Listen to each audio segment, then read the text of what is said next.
Our showcase presenter today believes a showcase presentation can springboard your speaking career when constructed and delivered properly.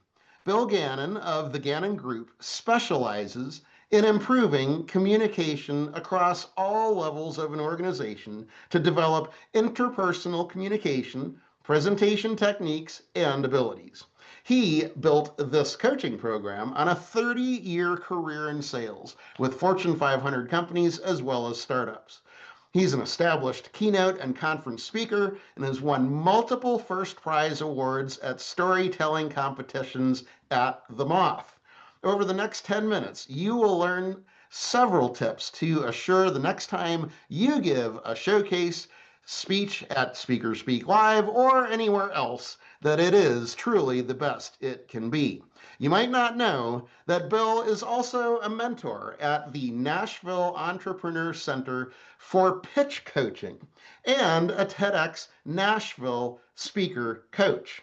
When he's not speaking or coaching, Bill indulges his love of jazz as an amateur saxophone enthusiast. Please help me welcome the amazing Bill Gannon. Woo-hoo! Thank you, Marty. Thank you very much, y'all.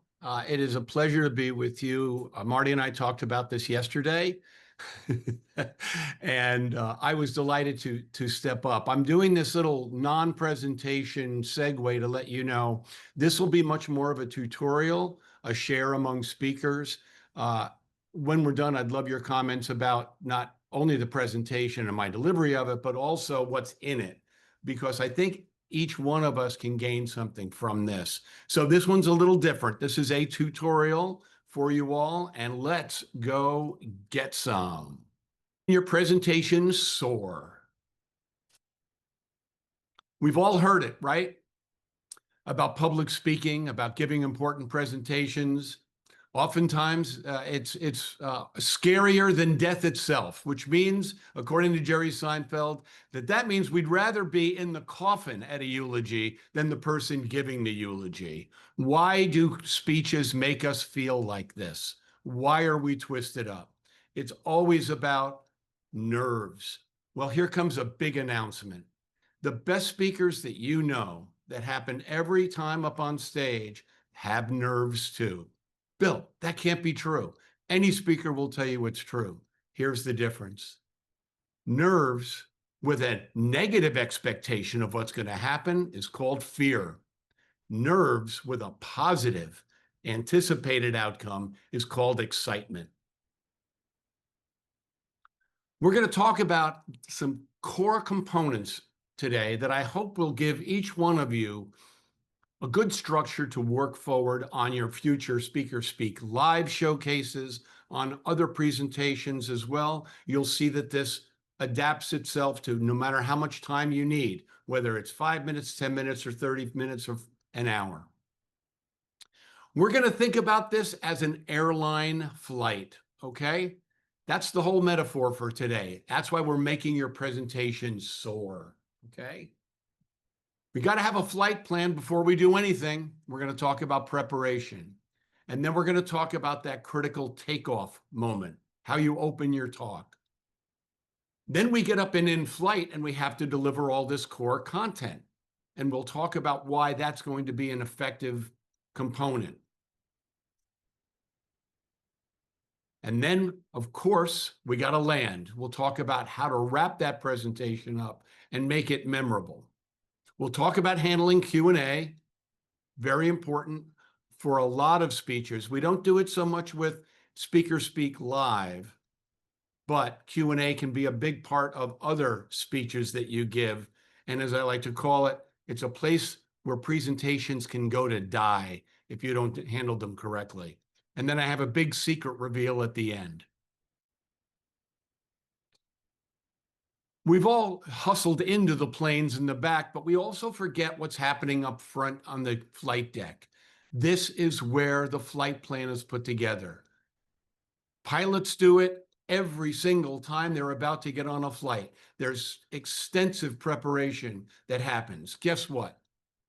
That's exactly the same thing that should happen when you're thinking about your presentation, your preparation. Here's a few items for your flight deck checklist. Who's your audience? Why do they care? Why am I giving this presentation? What is the purpose of me talking today? And don't say it's because I have an appointment to speak with Speaker Speak Live. There has to be a reason why you're giving your message. What is it?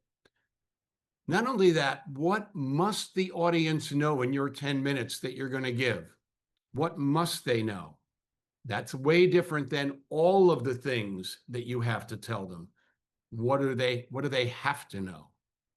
And most importantly, in a 10-minute presentation, why will they want to know more when I'm done? Why will they want to know more about me when I'm done and more about this content? Another part of your flight plan checklist. Am I going to use slides? If I am, why? Asking yourself why you need slides helps a lot to decide what they will be. Q&A, we just talked about it. Will there be a Q&A session for your talk? On Speaker Speak Live, not so much. You get hired to speak to a group, a community group, a company, you will definitely get questions at the end of your talk. And in the event that you're working with an event planner, and this happens when you get booked for real paid speaking, it is critical to prepare yourself by talking with that event planner, not just once, but hopefully multiple times, to get to the root of what they want out of that conference, gathering, or whatever event you're speaking at. The more you know about what's going to make an event planner happy, thrilled, and fulfilled is going to steer you in your best presentation preparation. So here's a few items for your flight plan. Audience, why am I giving it? What must they know? Why will they want to know more when I'm done? Slides, Q&A, event planner. We've all been on flights, and you know how dynamic it is in the beginning of the flight. You taxi down the runway, and somehow this ridiculously heavy metal object filled with people is going to lift off the ground. And we all know what that feels like. That moment when the G-forces are pushing you back. That exciting moment when the air grabs the wings and you're off.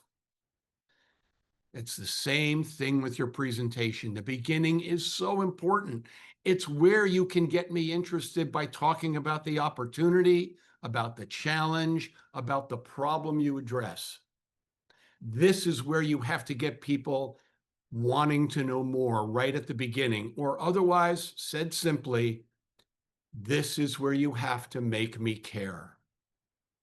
I don't care about what you do or how you do it until I care about what it is you're solving or the opportunity. So take a moment and absorb what is it, that problem that you solve, and how can you make me care about it right up front? Because once I care, I'm yours. Now we can start having, this presentation can really start to take hold. So obviously takeoff is critical.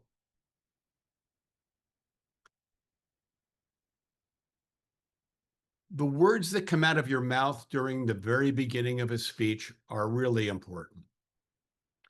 And down the left-hand side are some comments I'm sure you've heard by other speakers when they get up in front. So yeah, like Marty said, my name is Bill Gannon, and I want to talk to you about, today's discussion is going to be about this thing that I do.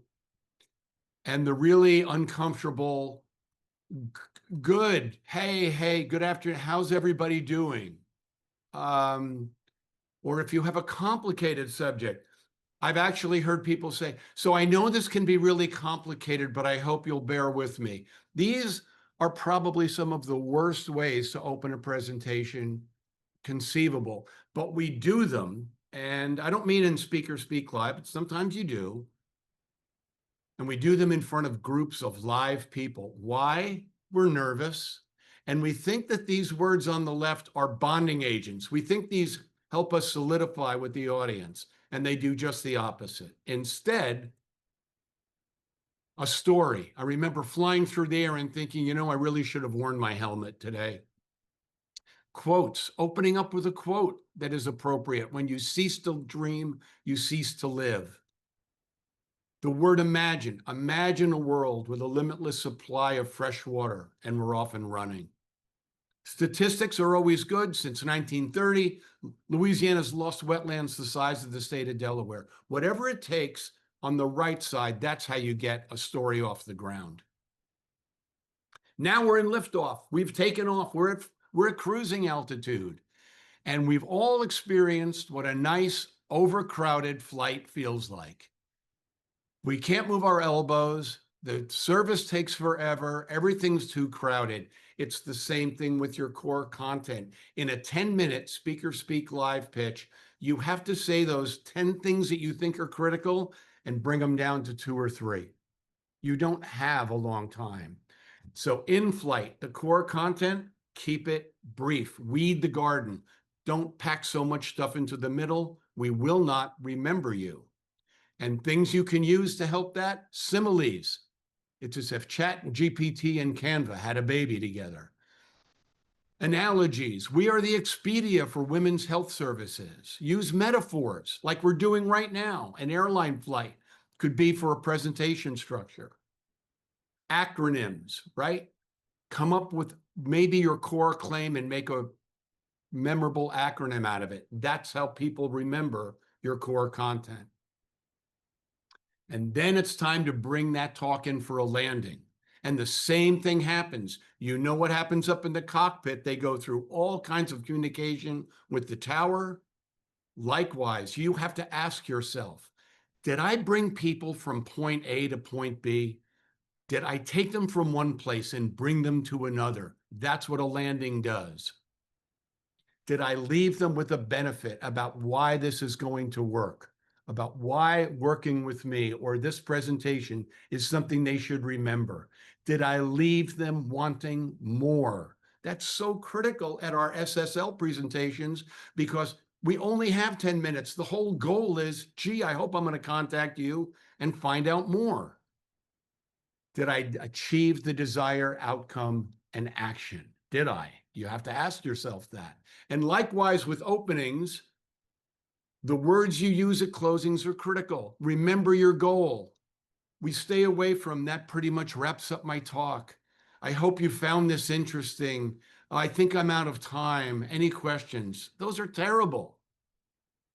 If it's a sales or persuasive speech, ask for the order. If you used a quote in the beginning, maybe use it again at the end. If you told a 2-part story, right? I was flying through the air and I was going to hit a tree. We need to hear what the ending of that story was like. And this is always handy for you. The tag, if you remember nothing else from today's presentation, remember this. These are powerful ways to close a presentation. Now, I've got a lot more rules for slides and Q&A. We don't really have the time in today's. I'm happy to take it up with you individually, but I will tell you this. We don't overload slides with data. We don't show these. We highlight if we have to show heavy data. And finally, for the presenter yourself, we often talk too fast. We have to pace ourselves. We talk to our screens sometime when we're up in front of people. You want to touch. It's okay to look at the screen. Just look at it and then look back to the audience.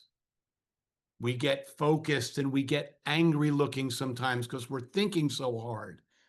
And by rehearsal, you will smile and feel a lot more natural. It isn't what the software can do, it's what you'll be able to do. And if you got a podium up there, you don't want to hang all over it and be pacing about like a caged puma. You want to move naturally on the stage. This is more that we can talk about at the end. For Q&A, don't give long answers. Try to be succinct. Please don't say that's a great question every time someone asks a question. There aren't that many great questions. You say thank you for the question instead. Instead of I don't understand the question, can you please rephrase it? If someone's up there just yammering and not asking a question, Be polite and say, I'll be happy to address this after, and confirm that you've answered the question directly. And the big secret, I know you all think you have great ideas and you perform very unique services, and we want to tell so much about our services. Guess what listeners and audiences are really listening to? They're just listening to you. Are you credible? Will you be the one who can reliably take me on your point A to point B journey? And that happens with this structure we've talked about and being more natural. You got to have a flight plan. You got to have a good takeoff. You got to weed out that middle part and then bring us in for a landing. Q&A, the big secret is you. Folks, we are a human entity. Humans talk to humans with compassion and connectivity. And that's what a more structured presentation will allow you to do. Bring out your most natural self. And that is our end goal. So now go make it great. Marty? Round of applause for Bill. Great job. Raise the roof. Thumbs up.